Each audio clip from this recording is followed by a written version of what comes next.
So do you know how every now and again you see a lens and you really want to have a go with it, and then somehow 2 months later you end up with a copy of it? Well, here it is. The TTArtisan f2.8 bubble lens. It's a 100mm manual focus lens. Brought it down to the woods, see what it can do. So I've just been shooting down this track through the woods and I've been trying to get the backlighting. It's a bit of a hazy day, so the sunshine is leaving some like really distinct light rays coming through the trees. One thing I've noticed is shooting directly at the sun and even off to slight angles, there's a real distinct lack of contrast, especially at 2.8, but even down as far as 5.6, which is a little disappointing really, because the whole idea of this lens is to get the out of focus specular highlights to turn into little soap bubbles. Now, if you're trying to achieve that by getting some backlight or some glinting and you're losing the contrast straight out of the gate, it's a little bit disheartening. So I'm gonna have a little bit of a play around and just see how to eradicate that the best I can. But initial impressions, iffy at best. Right, I've managed to figure out what's going on with the lack of contrast here. It is the lack of lens hood, that's what's causing it. So you can see the sun is really bright on my face, so the sun is coming in from maybe 45 degrees from where we've taken a photograph of this tree. So if I take it now with bright sunshine shining across the front element of this lens, you'll see that the image has a real distinct lack of contrast to it, but as soon as I use myself as a makeshift lens hood and cast shadow across the front element and take another photograph, it works a lot better. So just be careful of this. It doesn't handle direct sunlight all that well. It's just something to be aware of. I don't know if you can get a lens hood for this. I think it's a 49mm.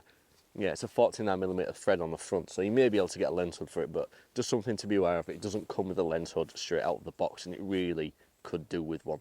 So another way that I've figured out to get around the lack of contrast here is to underexpose the photographs, and I found 2 stops seems to be working quite well.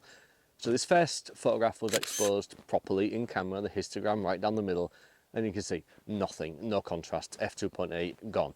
But as soon as you take a second photograph underexposed by 2 stops, you can see the contrast suddenly reappears, but you're losing all of the information and the data. It's a really strange way of shooting a lens, so I don't know. Initial impressions, like I say, are a little bit iffy, but let's have a look at the lens a bit closer up and I'll talk to you about the physical object.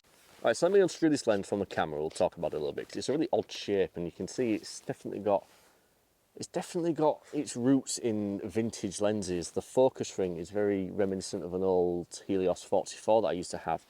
The aperture ring, while it is clicked, it rotates in the opposite direction. So f2.8 is here and f22 is all the way around here. It rotates in the opposite direction, and it's built on the the very old M42 screw mounts. So it's a bit of an odd one, but I think from a business point of view for TTArtisan, that probably makes perfect sense. Just means that they can throw out one copy of this lens and people can adapt it to their camera model. I'm assuming a lot of people out there like myself do have M42 to whatever they are shooting adapters, so that works perfectly fine. But it's a fun little lens to look at. It's definitely got its quirks, but I'm just not sure about this lack of contrast. Let's go have a look. Let's go try and get this Bubble Bokeh anyway. The main selling point of this lens is the ability for the specular highlights to be created as little soap bubbles. So you know the out of focus elements, little balls of light that you get in your photographs. Normally they're just solid balls, but the outer ring has more contrast to the centre, so it appears like a bit of a soap bubble. So let's go and try and do something with that. Go find something with specular highlights and see if we can't get it to work. Let's have a look.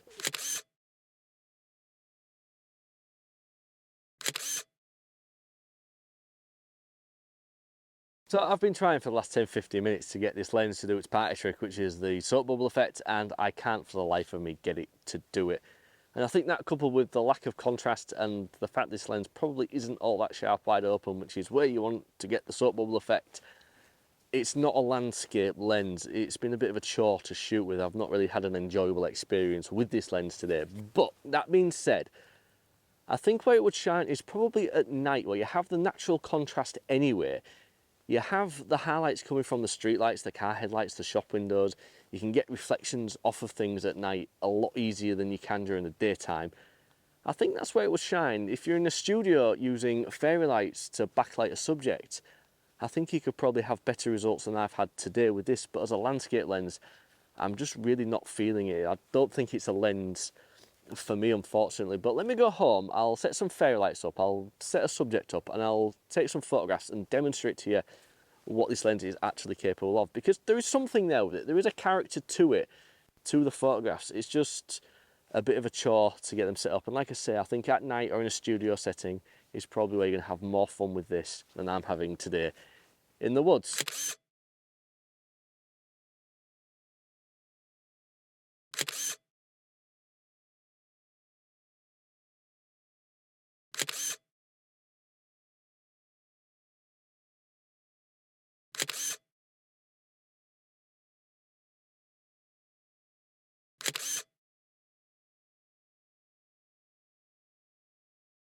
All right, so I've spent some time shooting with this lens now, and I think I figured it out. It's not a lens for the landscape work, like I said earlier on in the video, but it is a lens for getting creative with and having a little bit of fun.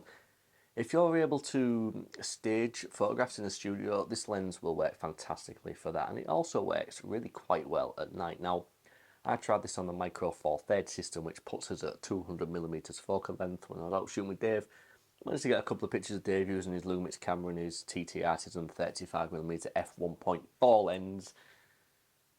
But yeah, landscape stuff, it's not for that. But if you want to get creative and have some fun, this is a great lens for that. So, that being said, you can get really creative and get a little bit silly and create something like this.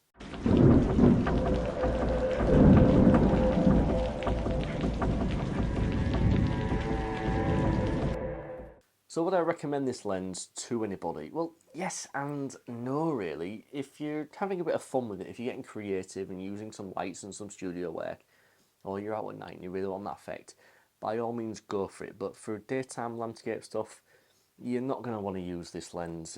2.8, f4, f5.6, there really is a loss of contrast and sharpness and saturation and colour and anything, and it really starts to perform well at f8. But if you want to use this wide open and get the funky effects during the daytime, it's just not going to be there. This is a staged light and a nighttime lens only, which is fine by me. I'm sure I'll drag it along on shoots occasionally, but for serious work, I wouldn't recommend it. So like I said earlier on in the video, the aperture ring on this, it goes the other way, and I found that to be a little bit of a bugbear. Once I've got my head around it, it's fine. But once you're just, throwing it on the lens and the camera and you're just going out shooting and you're forgetting it, you're at f22 and you're wondering why the hell everything is not working, it's probably because you're at f22 and you think you're at f2.8. So I don't know why the aperture ring goes that way. And also there's an awful lot of throw on the focus as well. It's a bit of a chore to get this thing to focus quickly. There's a good bit of resistance to it. There's a lot of throw on it, but yeah, I don't know if it's one of them lenses that you want to play around with, have a bit of fun with, go for it. For me, it's not for landscape stuff. Thank you very much for watching. If you did enjoy the video, please do give it a thumbs up and a like. It really does help the video. And if you liked it more than that, you can hit the subscribe button and see more nonsense from me every single week. Until next time, I'm love you and leave you and say peace and goodbye.